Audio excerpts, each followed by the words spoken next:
یہ پہلے سے پلان کیا ہوا ہے. کسی نہ کسی کیس میں مجھے پتا ہے کہ میں جیل میں چلا جاؤں گا, لڑوں گا یہی کیس لے کر, کوئی ملک نہیں چھوڑوں گا, کیس سارے لڑوں گا.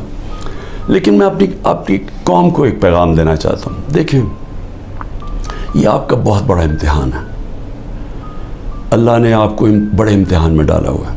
قرآن میں وہ کہتا ہے میں بار بار تمہارے ایمان کو مشکلوں سے آزماؤں گا. یہ ٹائم ہے آپ کا, اب ایمان آزمایا جا رہا ہے. زندگی موت اللہ کے ہاتھ میں ہے. میری طاقت کدھر سے آتی ہے؟ مجھے پورا ایمان ہے کہ جب اللہ نے فیصلہ کیا میں نے جانا ہے, کوئی مجھے روک نہیں سکتا.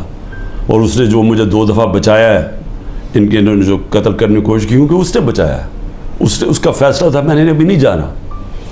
میرا ایمان ہے, عزت ذلت اس کے ہاتھ میں. جو مرضی پروپیگنڈا کریں, ٹی وی میں گند اٹھا لیں, نہیں ذلیل کر سکتے, کیونکہ اللہ نے اپنے ہاتھ میں رکھا ہو.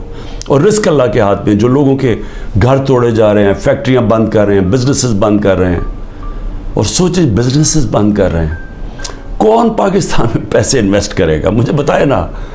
جب وہ دیکھ رہے ہیں کس قانون کے تحت لوگوں کی بزنس بند کر رہے ہیں, روزگار بند کر رہے ہیں, ان کے لوگ بیچارے بے روزگار کر رہے ہیں. آج کل کی مہنگائی میں لوگ بے روزگار ہو رہے ہیں, کس قانون کے تحت؟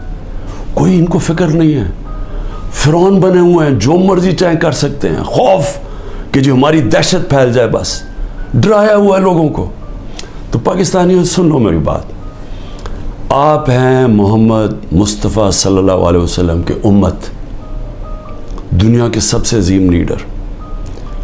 آپ کا کلمہ ہے لا الہ الا اللہ, نہیں ہے خدا سوائے اللہ کے کوئی. آپ نے اپنی آزادی کے لیے جدوجہد کرنی ہے. میں نے ہمیشہ کہا کہ پرامن احتجاج کرتے ہیں شہری. کوئی اپنی فوج کے سامنے نہیں لڑتا, کوئی اپنی پولیس کے سامنے نہیں لڑتا. ہم ان سے لڑنے نہیں آئے, ہم کو انتشار پھیلانے نہیں آئے, لیکن ہمارا حق ہے پرامن احتجاج. آپ نے ابھی سے مینٹلی تیار ہونا ہے. انہوں نے مجھے جیل میں ڈالنا ہے, اور ان کا خیال ہے کہ جب مجھے جیل میں ڈالیں گے, اب انہوں نے اتنا خوف پھیلا دیا کہ سب چپ کر کے بیٹھ جائیں گے.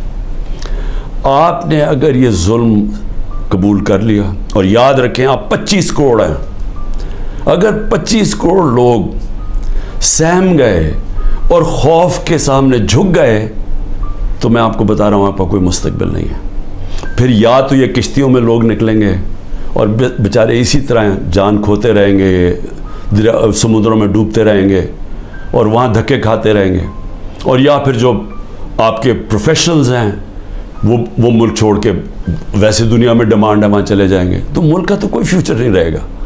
اور یہ چوروں کے ہاتھ میں جن کو بٹھا دیے لا کے, جن کو 30 سال سے ثابت کر رہے ہیں, یہ ایک دوسرے کی چوری کو 30 سال سے لوگوں کو بتا رہے ہیں کہ کون بڑا چور ہے.